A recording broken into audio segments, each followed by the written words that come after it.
Assalamu alaikum, I'm Aisha and you're watching Samar News. Here are today's headlines. Talks between Pakistan and the Afghan Taliban in Istanbul have collapsed without agreement. Officials confirm the discussions hit a deadlock over how to monitor and prevent cross-border terrorism. The Pakistani delegation, led by ISI Chief Lieutenant General Asim Malik, presented what Islamabad calls evidence-based and logical demands to mediators. The Afghan side, headed by GDI Chief Abdul Haq Wasek, dismissed those demands as unrealistic. Mediators from Qatar and Turkey spent the day shuttling between both sides, but failed to bridge the divide. Russia has asked Washington to clarify its nuclear testing intentions after President Trump ordered the US military to restart the process. Moscow says any resumption of explosive testing would trigger responses from other states, including Russia. President Putin has already instructed his officials to prepare countermeasures amid growing global nuclear tensions.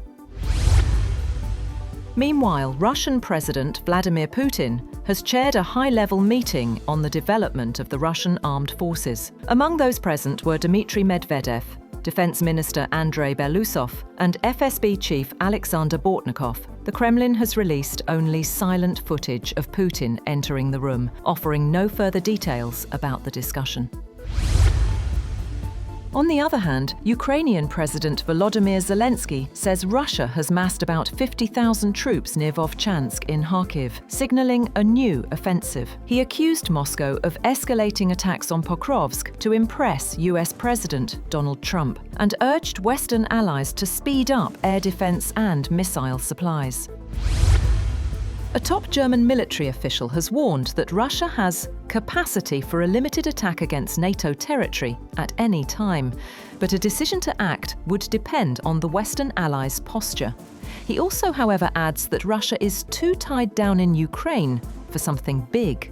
Russian President Vladimir Putin denies aggressive intentions, saying Moscow's 2022 full-scale invasion of Ukraine was defense against NATO's own expansionist ambitions against Russia. US President Donald Trump says that Kazakhstan will join the Abraham Accords to have normalized relations between Israel and Muslim-majority nations. The announcement comes after Trump said he had held a call with Israel's Prime Minister Benjamin Netanyahu and Kazakhstan's president. The Kazakh government said in a statement that the matter was in the final stage of negotiations. Kazakhstan already has full diplomatic relations and economic ties with Israel, meaning the move would be largely symbolic.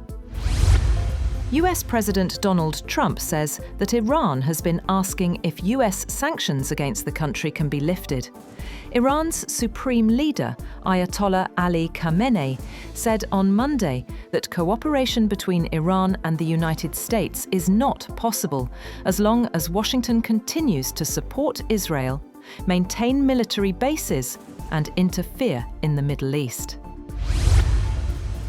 On the other hand, Iran's president, Masoud Pezeshkian, says Tehran seeks peace but will not yield to foreign coercion. According to state media, he reaffirmed that Iran will not abandon its nuclear or defensive missile programs. Pezeshkian added that Tehran is open to talks on the nuclear issue, but the missile program remains non-negotiable. His remarks come hours after President Trump claimed Iran was seeking the removal of American sanctions, a claim Tehran has yet to acknowledge. North Korea has launched a ballistic missile toward the sea off its east coast. South Korea's military confirmed the test early Friday, while Japan issued an alert soon after. The move comes weeks after Pyongyang tested sea-to-surface cruise missiles during the Asia-Pacific Economic Cooperation Forum.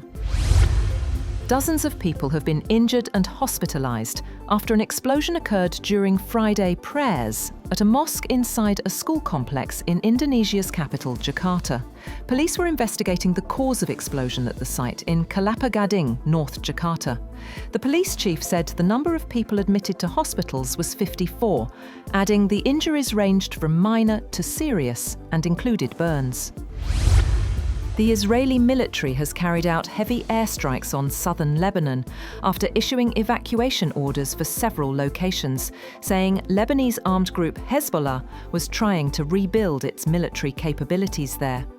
The orders and strikes came despite a ceasefire deal agreed a year ago that was meant to end more than a year of fighting between Israel and Iran-backed Hezbollah, and after months of Lebanese army efforts to clear Hezbollah sites in the south. The United Nations Security Council has removed sanctions on Syrian President Ahmed al-Sharaa, who is due to meet US President Donald Trump at the White House on Monday. The US drafted resolution also lifted sanctions on the Syrian Interior Minister. It received 14 votes in favour, while China abstained. Washington has been urging the 15-member Security Council for months to ease Syria's sanctions. Trump announced a major US policy shift in May, when he said he would lift US sanctions on Syria. China has begun designing a new rare earth licensing regime that could speed up shipments, but it is unlikely to amount to a complete rollback of restrictions, as hoped by Washington. The export curbs have become Beijing's most potent source of leverage in its trade rivalry with Washington, as China produces over 90% of the world's processed rare earths and rare earth magnets, vital in products ranging from cars to missiles.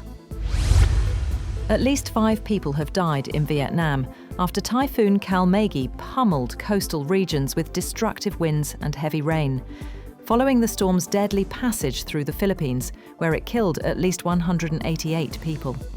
The typhoon made landfall in central Vietnam late on Thursday, uprooting trees, damaging homes, and triggering power outages, before weakening as it moved inland. Authorities have warned of more heavy rainfall of up to 200 millimetres in central provinces, and said rising river levels from Hue to Dak Lak could trigger flooding and landslides. Tesla CEO Elon Musk has won shareholder approval for the largest corporate pay package in history, as investors endorsed his vision of morphing the EV maker into an AI and robotics juggernaut.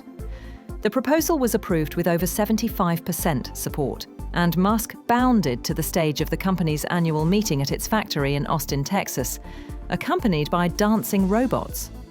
Musk, already the world's richest person, could get as much as $1 trillion in stock over the next decade. And Denmark is moving to ban social media for children under 15 years of age over growing mental health concerns. Denmark's Minister for Digital Affairs, Caroline Stage Olsen, said that apps like TikTok, Instagram and Snapchat are stealing children's time and well-being. However, parents will still be able to grant access for those aged 13 and above under strict supervision. That's all for now. For more updates, visit www.samar.tv. Thank you for watching Samar News.